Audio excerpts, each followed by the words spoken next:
Hi friends, my name is Ankur Kalra. I run an agency called Vibgyor. I'm here at EMA 10 at Rajasthan from the glorious Fairmount Hotel. And I've got here two friends of mine from the industry, close friends, competitors and colleagues, Atul Nath and Karan Chattri. So Atul, we're from the traditional event management school of thought, and all our businesses have transformed over the years, especially the last, I would say, 7 to 10 years.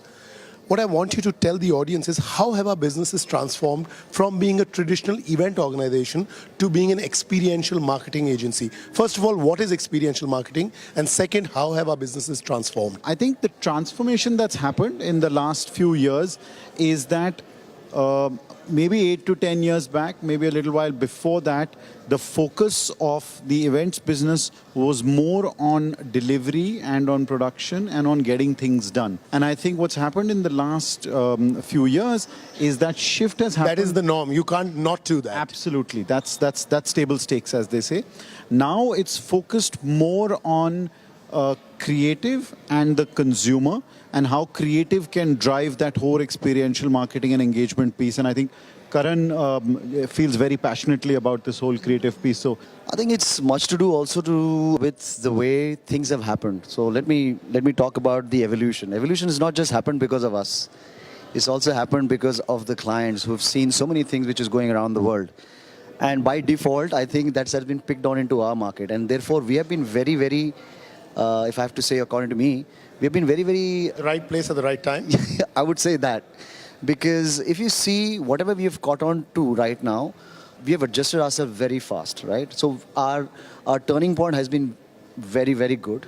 And therefore, if you see, the industry has really grown fast. So from event management to experiential marketing happened within the 5-6 years.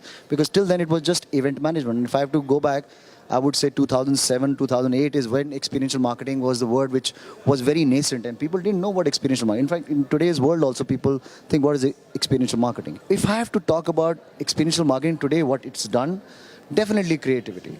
How creativity has done is engagement, not just from a point of view of brand, but also to create that impact into consumers, and therefore creating those experiences. How do you define this creativity, Karan? Is it design? Is it concept? Is it copy? What is it? How do you define this creativity? See, whenever you think of any creatives, it is, if you see any mode, be it activation, it's always with one objective. That objective is to leave that experience. Now that experience counts. Now, within that experience, that journey, there are so many touch points you can create. And that's the best thing about... So are you saying creativity is equal to innovation? Exactly. And it's infinite.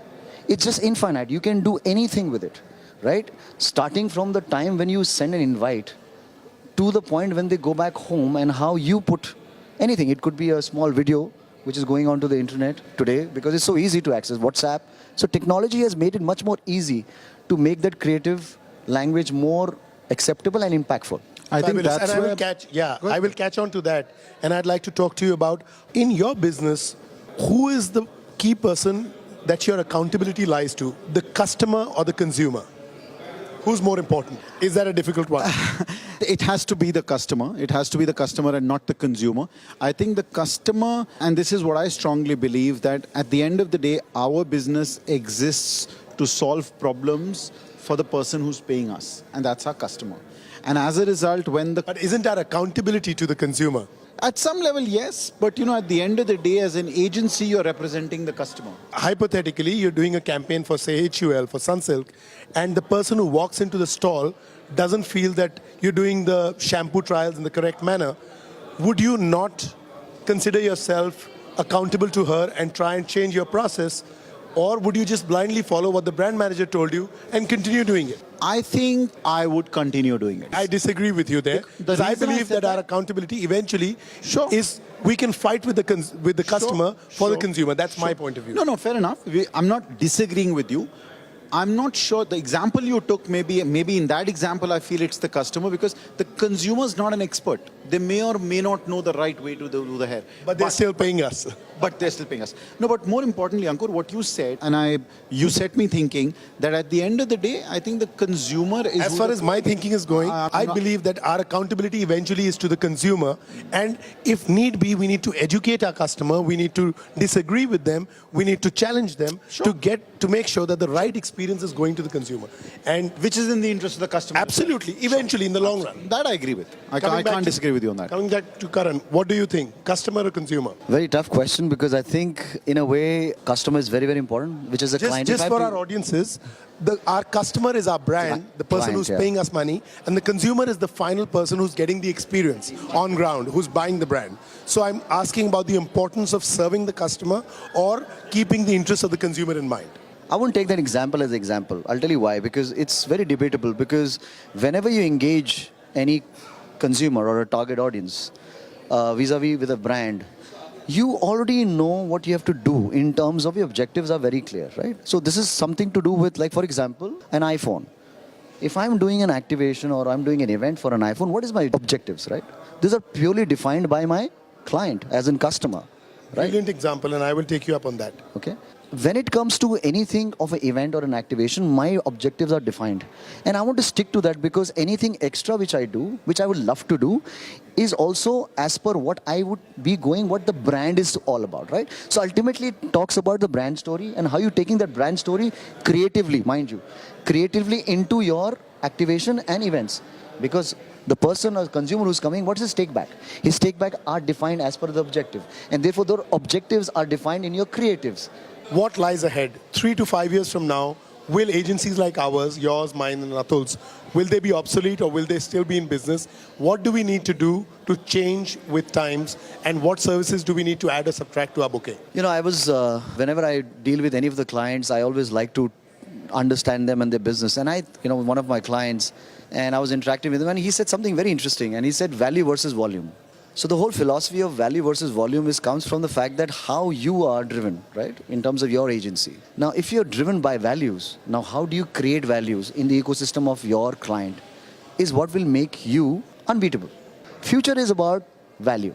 How do you give value to your client? So you're saying value creation is the future. Exactly. If we are delivering value, we will not get obsolete. No ways. Fabulous. No ways. I'll come to Atul. Atul, Sure. what lies in the future? What do we do to not get obsolete? If you look at any business exists to deliver a certain job for their client. And when I say deliver a certain job for their client, I don't mean a particular event or an activation or an advertisement or a digital marketing program.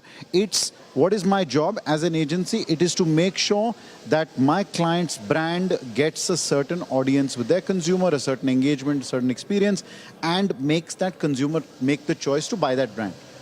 The whole new age marketing Buy, piece, try, visible, whatever is the objective of the brand. Absolutely correct. So if you look at the new age marketing situation, the way the consumer is making decisions is changing so rapidly. With e-commerce coming in, online marketing, mobile phones, choices and all of that, everything is rapidly... And data getting sharper and sharper by the day, by the hour, by the minute. Absolutely. So many times today when you want to buy a product, you don't even go to the shop. Forget about that. You don't even Google it. You actually go straight to Amazon and search for it. And you look at don't the even price. know when you've been targeted and when you've bought that product. Absolutely. They And play when on you your will- subconscious mind. Quite correct. So from that point of view, things are changing rapidly. Experiences, in my opinion, will continue to be important because how much ever we start doing decision making on brands online, I think we're all far more comfortable in the physical world and will continue to be. Today we are. Today we are. I still feel that will play a role. Will that? It's probably gone down from a 100-0 world to maybe a 70-30 world. Absolutely. But I doubt it will go anywhere under less than 50-50 or maybe a 40-60. I mean, I'm just throwing a number. But I do believe that the world of experiential marketing as we see it today is under tremendous threat. Absolutely. And I completely agree with you. Yeah. What do we do to get away from that threat? How do we arm ourselves? Give me your advice for the hundreds of agencies out there. What are the 4 or 5 top things they need to do to gear up for tomorrow? I don't think I'll give a prescription, but what I will say... Okay, what are the things that you are doing? In my opinion, the most important thing that we are doing and that I think everybody should do is take 5 steps back and start looking at your business from a perspective, just like Karan said, that what are you delivering as value to your client? If you can zero in on that value, and that value cannot be I deliver great events. That's not a value you are adding to your client. Absolutely true. Right? So take 5 steps back and 5 steps back and think about what is the value I'm delivering to my client and agnostic to delivery medium, how else can I deliver the same value? Whether it's digital, whether it's mobile, whether it's data, whatever those routes may be. And they may be outside the world of experiential marketing as we know today. They will be. They will be outside our comfort zone, and those of us who are comfortable in our comfort zone are going to find a big problem. Are going to be extinct soon. Could easily be, yes. So guys, I think those are very important words from Atul Nath. If you can't move outside your comfort zone, you might just be extinct in the next 5 years. Any last words from Karan for this interview? I just want to add on the value part. I think it's a very big word, but what I wanted to talk was that within value lies a lot of things to it, right? Be it in terms of creativity, be it in terms of technology. So therefore, again, going back to that, ultimately, see, we are, if you see in the food chain, we are I think the last, if you actually calculate. Sure, the lowest in the chain. Yes, we're the last one. In many ways.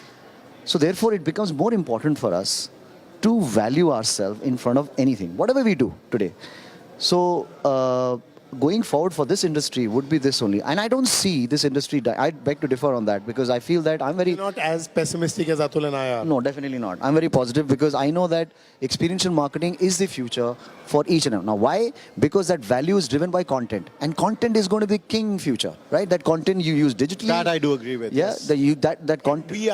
Our experiences normally create that content. Yes, so that content you use digitally, which we do. So you touch 1,000 people on ground and you touch 15 million on YouTube other channel. That's completely how you use your creators to create Karan, values. that's exactly what I'm talking about as Moving using outside experiential marketing differently. So I think in that sense we're on the same page. Yes. So, but you it's can't part just of that. do events. No, I'm completely with you. It's part of that. I'm with So you. I feel that it's part of that. Not now. It's been for a long time. It's that people don't realize it, and people don't realize it. Probably those are the people who will get obsolete for. Maybe. And I think a lot of people will do because we like to catch on things very fast, which we've done in past. But I feel that I'm very positive about the fact that experiential marketing is here to stay and is going to grow rapidly. But yes, people who can change the way they do things and create values in terms of content, in terms of so many things which goes along with creativity are going to do really well.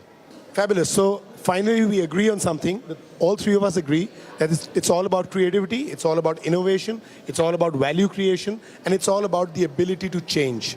If we are adaptable, if we are ready for change, if we are gearing up our companies for technology, for digital, then we can take a leap into the future and grow rapidly. Right?